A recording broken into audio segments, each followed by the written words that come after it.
मेरा आरओ का रिजल्ट, मैंने आरओ भी दिया था 2021 का फाइनल में, मुझे बहुत आशा थी कि उसमें हो जाएगा, नहीं हुआ। लोअर भी दिया था मेंस, उसमें भी नहीं हुआ। 20 और 21 पीसीएस नहीं, फाइनल नहीं हुआ। तो आपने बैंक ऑफ बड़ौदा जो कि सरकारी नौकरी होती है उसको सर आपने छोड़ दिया, मतलब नमस्कार दोस्तों, यूपीपीएससी डेली न्यूज में आप सभी लोग का स्वागत हो। यूपीपीएससी डेली न्यूज परिवार की तरफ से सर को बहुत ढेर सारी शुभकामनाएं और बधाई देते हैं। बहुत धन्यवाद। सर आपका जो एजुकेशनल बैकग्राउंड है वो क्या है? मैंने इलाहाबाद विश्वविद्यालय से कॉमर्स में स्नातक किया है। 2014 में मैं पास आउट हुआ हूँ। अच्छा सर, कब आपने सोचा कि आपको सिविल सर्विस में जाना है, कहाँ से ये मोटिवेशन आया था? वैसे तो सर इलाहाबाद में जो भी बच्चा आता है तो उसको ये उसके मतलब मन में आ ही जाता है कि सिविल सर्विस में ही जाना है। लेकिन चूँकि शुरुआत में स्थितियाँ ऐसी नहीं थी कि मतलब मैं तुरंत इस मतलब तैयारी की प्रक्रिया में आ सकूँ, तो 2014 के बाद मैंने बैंक की तैयारी की और मैंने बैंक में नौकरी की। करीब बैंक में कौन से पोस्ट पे? सर मैं as a cashier bank of Baroda में 2017 तक वहाँ पोस्ट था। उसके बाद फिर मैंने मतलब सिविल सर्विस की तैयारी में फिर मैं आया। अच्छा, और सर सिविल सर्विस की तैयारी के दौरान आपको किन किन कठिनाइयों का सामना करना पड़ा था, चाहे मेंटली, फिजिकली, फाइनेंशियली? किस प्रकार से सर, क्या पढ़ाई को लेकर के कैसी कठिनाइयाँ आपको सामना करना पड़ा? सर सबसे पहले तो एक प्रॉपर मेंटर की कमी महसूस हुई कि एक प्रॉपर मेंटर ना होने के कारण और कोचिंग सेंटरिंग थोड़ा सा हो गए, तो प्रॉपर गाइडेंस उतना नहीं मिला। मतलब कोचिंग में एडमिशन लिया और लेकिन प्रॉपर मेंटर्स ना मिल पाने के कारण मतलब एक कोचिंग सेंट्रिक माइंड हो गया कि अच्छा जो कोचिंग में पढ़ाते हैं केवल उतना ही पढ़ के हमारा सिलेक्शन हो जाएगा। 1.5-2 सालों तक ये चैलेंजेस रहीं, जिसके कारण मेरा पीटी प्री कई बार नहीं निकला। यूपीएससी का नहीं निकला, यूपीपीसीएस का भी पहली बार दिया तो नहीं निकला। उसके बाद फिर अपने से ही यही प्रयोग और परिणाम करते करते फिर मेरा फाइनली 2019 में मेरा पहला प्रीलिम्स निकला। सर कौन सी ईयर से तैयारी करने आए थे आप? सर 2017 सितंबर 2017 में मैं बैंक ऑफ बड़ौदा से रिज़ाइन किया और रिलीव हुआ। उसके बाद सितंबर-अक्टूबर 2017 में ही मैं यहाँ आया दिल्ली में। सर आपने बैंक ऑफ बड़ौदा जो कि सरकारी नौकरी होती है उसको सर आपने छोड़ दिया, मतलब दोस्तों जो भी छात्र यूपीपीएससी 2026 और साथ ही में 72वीं बीपीएससी को टारगेट कर रहे हैं और साथ ही में अपनी तैयारी को बिल्कुल स्टार्ट तरीके से तैयार करना चाह रहे हैं, और वो छात्र जो अभी तक भ्रमित हैं उनको अपनी तैयारी कहाँ से करें, कैसे करें, तो आपको बता दें पीडब्ल्यू लेकर के आया है बीपीएससी और यूपीपीएससी के लिए बेहतरीन बैचेस, जहाँ पे आप सभी लोगों को प्राप्त होगा live classes, daily practice paper, daily mains practice, class notes, full length test, PYQ analysis और भी बहुत कुछ, वो भी अफोर्डेबल प्राइस में। दोस्तों आपको बता दें हमारा कूपन कोड जो कि स्क्रीन पे भी दिख रहा है, डिस्क्रिप्शन बॉक्स में भी दे देंगे, यदि आप यूज करते हैं तो आपको मिलेगा काफ़ी बेहतरीन डिस्काउंट भी। और ये डिस्काउंट इसी पे नहीं, पीडब्ल्यू के पीएससी, स्टेट पीएससी एग्जाम्स के जो भी एग्जाम्स आप सभी लोग के हो रहे हैं, जैसे कि बीपीएससी, यूपीपीएससी, एमपीपीएससी, एमपीएससी और ओपीएससी, इन सभी स्टेट पीसीएस के एग्जाम में आप सभी लोग को मिलेगा एक्स्ट्रा डिस्काउंट।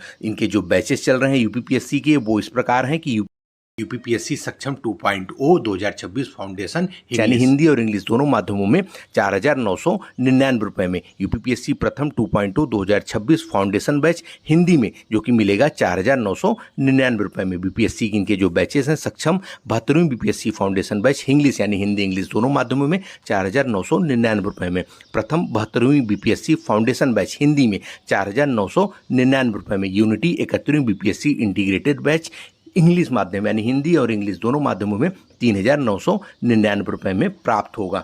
तो इन बैचेस के साथ में जुड़ने के लिए डिस्क्रिप्शन बॉक्स में दिया गया है लिंक, आप सभी लोग जुड़ करके अपनी तैयारी को बना सकते हैं शानदार।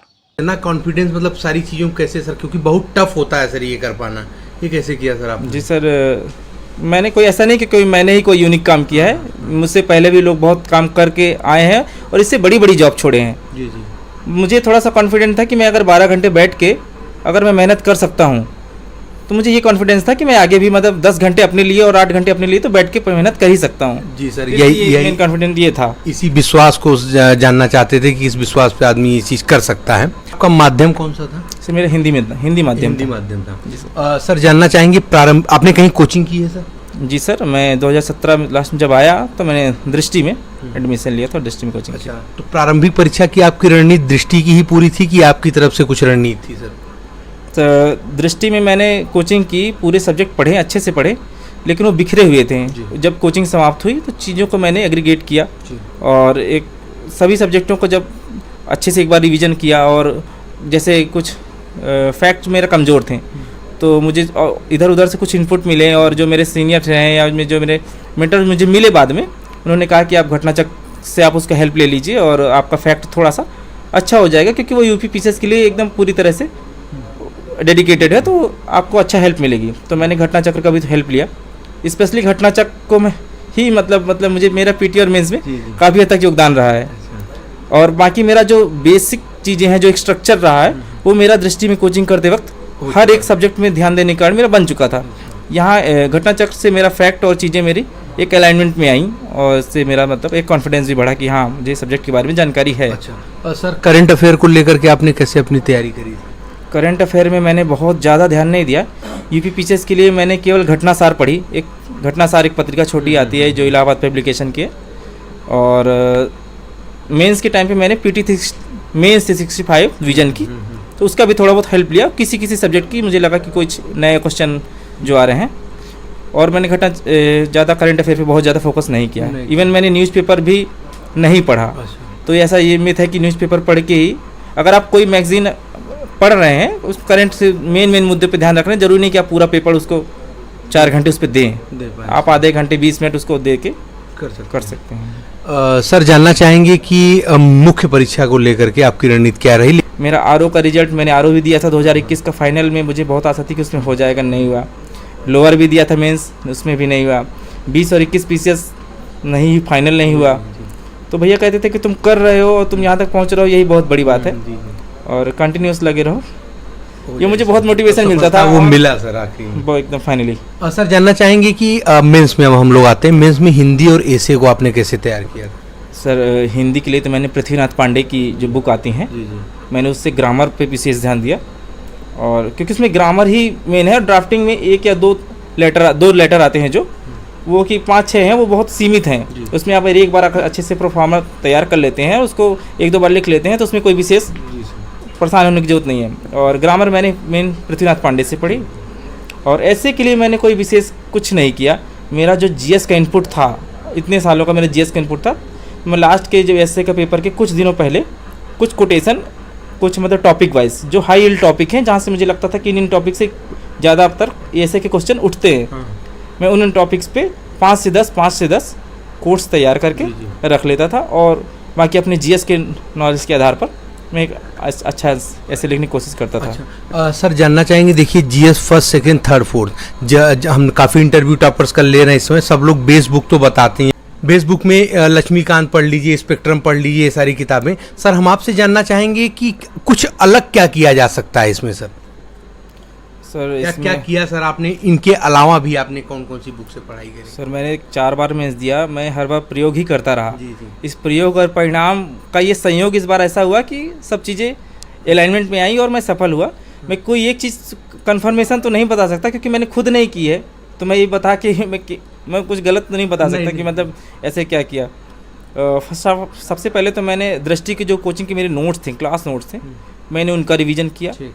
उसके बाद मैंने जो घटना चक्र का वो सीरीज में आती हैं बुक्स, मेन सीरीज बुक आती हैं, उनको पढ़ा। घटना चक्र से फ़ायदा ये मिला कि पूरा सिलेबस, भले कंटेंट कमज़ोर हो या अच्छा हो, लेकिन सिलेबस एक जगह मिल जाने के कारण ढूंढने नहीं पड़े, क्वेश्चन नहीं ढूंढने पड़े, सिलेबस की मेन कंटेंट नहीं ढूंढने पड़े। जो कुछ अपग्रेडेशन करना पड़ता था, तो मैं सेम टॉपिक के लिए मैं इंटरनेट से सर्च करके या गूगल से सर्च करके उसी में ऐड ऑन कर लेता था, जिससे मेरा वो थोड़ा सा आंसर अच्छा हो जाता था। Yes sir. सर, जानना चाहेंगे कि आपका जो पढ़ाई का रूटीन होता था, दिनचर्या, वो किस प्रकार से होता? सर, सुबह तो मैं बहुत जल्दी नहीं, लेकिन हाँ लगभग कोशिश रहती थी कि मैं अपने तैयारी के टाइम में 7 बजे तक उठ के लाइब्रेरी में पहुंच जाऊं, और 3 से 4 घंटे में पढ़ने के बाद मैं 3 से 4 घंटे एक ब्लॉक में मैंने बांट रखे थे, करीब 3 ब्लॉक पढ़ाई के लिए। 3 से 4 घंटे पढ़ के मैं रूम पे आ जाता था। उसके बाद फिर 3 घंटे का मिनिमम मेरा ब्रेक रहता था, क्योंकि मेरी आदत ऐसी हो गई थी कि खाने के बाद मुझे 2 घंटे कम से कम ब्रेक चाहिए सोने का। सर, आप इलाहाबाद में रहें तो इलाहाबाद छात्रों की थोड़ी सी आदत रहती है। जी सर, एकदम। और आप जब थोड़ा सा रेस्ट कर लेते हैं, सो लेते हैं, तो एक माइंड एनर्जाइज हो जाता है, और आपको ऐसे लगता है कि मैं एक नई स्टार्ट कर रहा हूँ फिर से, जब आप नेक्स्ट फेज में जाते हैं। सर, आपने इतना कीमती समय हमारे चैनल के लिए और हमारे लिए दिया, इसके लिए आपको बहुत ढेर सारी धन्यवाद, और आगे भविष्य के लिए ढेर सारी शुभकामनाएं। जी, बहुत बहुत धन्यवाद आपका। जी हाँ दोस्तों, जो भी चैनल पर नया हो चैनल को सब्सक्राइब करने के साथ साथ बेल आइकन जरूर प्रेस कर दें ताकि उत्तर प्रदेश लोक सेवा आयोग और अन्य भर्ती विभाग तरफ से कोई भी महत्वपूर्ण अपडेट हो आप लोगों से मिस ना होने पाए। दोस्तों आपको बताना चाहेंगे हमारा Telegram channel UPPSC daily news, जो कि डिस्क्रिप्शन बॉक्स में लिंक है, वहां से जाके जुड़ जाएं। दोस्तों मिलते हैं अगले वीडियो में, तब तक के लिए जय हिंद, जय भारत, नमस्कार।